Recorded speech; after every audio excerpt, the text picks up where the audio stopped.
శ్రీమాత్రే నమ. జై గురు దత్తాత్రేయ నమ. ఈ వీడియోలో మనం ధనుస్సు రాశి వారికి బాధక గ్రహం గురించి తెలుసుకునే ప్రయత్నం చేద్దాం. మరి ప్రతి రాశికి ఒక బాధక గ్రహం ఉండడం జరుగుతూ ఉంటుంది. మరి ఈ రాశికి ద్విస్వభావ రాశి అవటం వల్ల సప్తమ స్థానం బాధక స్థానం, అంటే బుధుడు బాధకుడు ఈ రాశి వారికి, ధనుసు రాశి వారికి. అంటే ఒక విధంగా ప్రతి వారికి కూడా వారి యొక్క వ్యక్తిగత జీవితంలో ఎవడో ఒకడు బాధకుడు ఉంటాడు. ఒకడికి భార్య రూపంలో, స్త్రీలకు భర్త రూపంలో, కొంతమందికి స్నేహితుడి రూపంలో, కొంతమందికి ఏంటంటే అక్కలేని అటాచ్మెంట్ పెట్టుకుని ఆ రూపంలో కూడా ఎవరో ఒక బాధకుడు ఉండడం జరుగుతూ ఉంటుంది. అంటే వీళ్ళు ఏ పని చేసినా కూడా అది అడ్డు తగులుతూ ఉంటుంది అన్నమాట, ముందుకు వెళ్ళవదాం.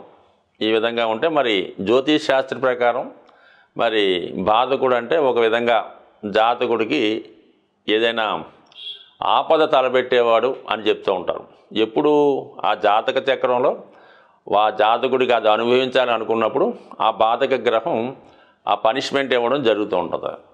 ఉదాహరణకి జాతక పీఠికలో సుమారుగా ప్రతి ఒక్కడు పుట్టినప్పుడే ఆ బ్రహ్మదేవుడు కొంత ఆయుష్ నిర్ణయించి భూమి మీదకి పంపుతూ ఉంటాడు. సరే, వాళ్ళు చేసే కార్యక్రమాలను బట్టి కొంతమంది ఆయుష్ ముందుగా తీరిపోతూ ఉంటుంది, కొంతమంది పెంచుకుంటూ ఉంటారు. బట్ ఏదైనా బ్రహ్మదేవుడు ఇచ్చినటువంటి ఆయుష్ పూర్తయిన తర్వాత అప్పుడు ఈ బాధక గ్రహాలు, మారక గ్రహాలు జాతకుడి యొక్క ముక్తికి కారణమవుతుంటాయి. అప్పటిదాకా కూడా ఇవి ఏ విధంగా కూడా జాతకుడికి ఇబ్బంది పెట్టవు. సాధారణంగా జాతకుడికి ఒక యాక్సిడెంట్ జరిగినా, ఒక ప్రమాదం జరిగినా ఆ సమయంలో ఈ బాధక గ్రహం యొక్క ఇన్వాల్వ్మెంట్ తప్పకుండా ఉంటుంది. అది సాధారణంగా మరి ఇది ఈ ధనుసు రాశి వారికి బాధకుడు బుధుడు కాబట్టి మరి బుధ దశ జరుగుతున్నప్పుడు, అంతర్దశ జరుగుతున్నప్పుడు, కొన్ని సందర్భాల్లో బుధవారం రోజు ఏదైనా ఒక ఇబ్బందో ప్రాబ్లం రావచ్చు, లేదంటే బుధ హోరలో రావచ్చు. అనేక రకాలుగా, అంటే మనకి రోజు ఉన్నటువంటి 24 గంటల్లో ప్రతి గంట ప్రతి క్షణం కూడా ఏదో ఒక గ్రహం పరిపాలిస్తూ ఉంటుంది. కాబట్టి మరి జాతకుడికి ఈ బాధక గ్రహం ఆ క్షణంలో ఆ ఇబ్బందిని కలిగిస్తూ ఉంటుంది. కొన్ని గ్రహాలు అదృష్టాన్ని కలిగిస్తూ ఉంటాయి. సో ఈ విధంగా ఉంటే మరి ధనుస్సు రాశి వారికి బుధుడు బాధకుడు. అంటే ఒక విధంగా ధనుస్సు రాశి అధిపతి అయినటువంటి వాడు బృహస్పతి, దేవతల యొక్క గురువు. మరి బుధుడు కూడా ఒక గ్రహం, చంద్రుని యొక్క కుమారుడు. టెక్నికల్గా తారాదేవికి చంద్రుడికి పుట్టినవాడు ఈ బృహస్పతి. అందుకనే దేవతలు నవగ్రహాల్లో చోటిచ్చారు.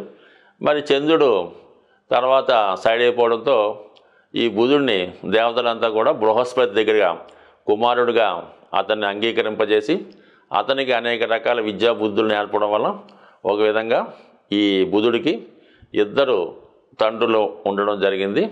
మరి అటువంటి బృహస్పతికి మరి ఆ బుధుడు మరి టెక్నికల్గా బాధకుడు అంటే కొడుకే బాధకుడు అయ్యాడు. ఒక విధంగా అర్థమైన వాళ్ళకి అర్థమవుద్ది.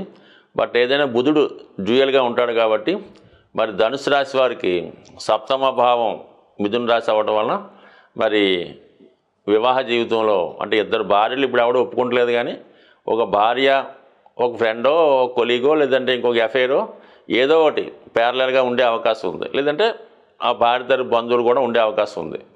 అలాగే ఉద్యోగంలో మరి దశమాధిపతి కూడా బుధుడు కాబట్టి 2 రకాల ఉద్యోగాలు చేస్తుంటాడు, లేదంటే ఒక ఉద్యోగంతో పాటు వ్యాపారం చేస్తుంటాడు. ఈ విధంగా రెండు ఇస్తూ ఉంటాడు బుధుడు.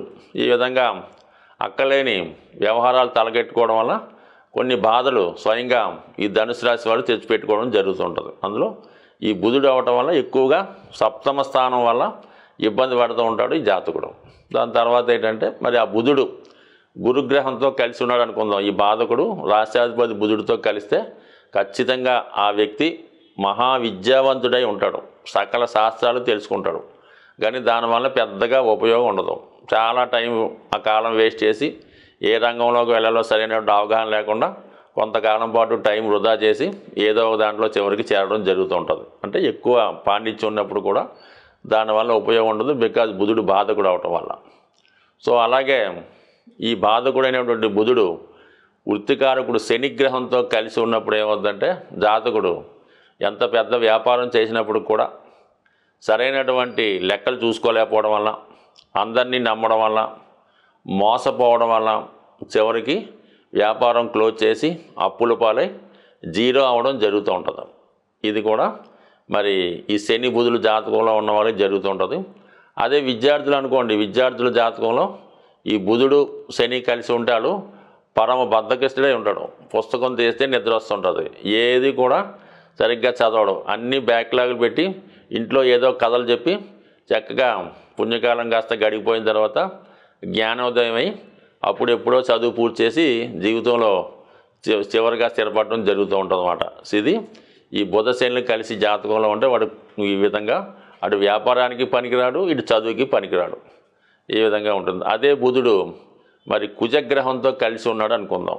సో ఇక్కడ మరి ఈ రెండు గ్రహాలు కలిసినప్పుడు జాతకుడు చాలా వరకు మరి ఇతరులని మోసం చేయడం కానీ, లేదా తనకు తాను మోసపోవడం కానీ, అలాగే స్థిరాస్తి సంబంధించిన విషయాల్లో, అలాగే పెళ్లి సంబంధించిన విషయాల్లో పరస్పరం అవగాహన లోపం వల్ల గొడవలు పడటం, కోర్టు దాకా వెళ్ళడం, ఈ విధంగా నష్టపోవడం కూడా జరిగే అవకాశం ఉంది. బట్ ఏదైనా మరి ధనుసు రాశి వారికి ఈ బుధుడు బాధకుడు అవటం వలన మరి బుధుడు ఏ గ్రహంతో కలిసి ఉంటే ఆ గ్రహం ద్వారా కూడా బాధ కలిగే అవకాశం ఉంటుంది. కాబట్టి జాతకులు జాగ్రత్తగా వ్యవహరిస్తే మంచిది. రాశి చక్రం ప్రకారం ప్రతి ఒక్క రాశికి బాధక గ్రహం ఉంటుంది, అష్టమాధిపతి ఉంటాడు, అలాగే అష్టమాధిపతితో కలిసిన గ్రహాలు ఉంటాయి.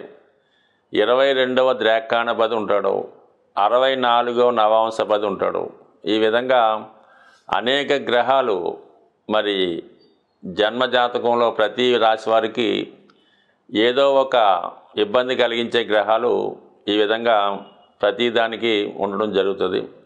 అయితే ఏదైనా ఈ నవగ్రహాలు కూడా మానవుడి యొక్క జీవితాన్ని పరిశీలిస్తూ అతను అభివృద్ధికి కారణమవుతుంటాయి. అతను ఏమాత్రం దోవ తప్పిన పనిష్మెంట్ ఇవ్వడానికి కూడా సిద్ధంగా ఉంటాయి. కేవలం శని భగవానుడు ఒక్కడే కష్టాలు కలిగిస్తాడని, గురుగ్రహం మాత్రమే జీవితంలో అదృష్టాన్ని ఇస్తుందన్నమాట కేవలం 100కి 100 పాళ్ళు రాంగు. మరి అన్ని గ్రహాలు సహకరిస్తేనే జీవితంలో ఆ జాతకుడు జీవితంలో పైకి రావడం జరుగుతుంది.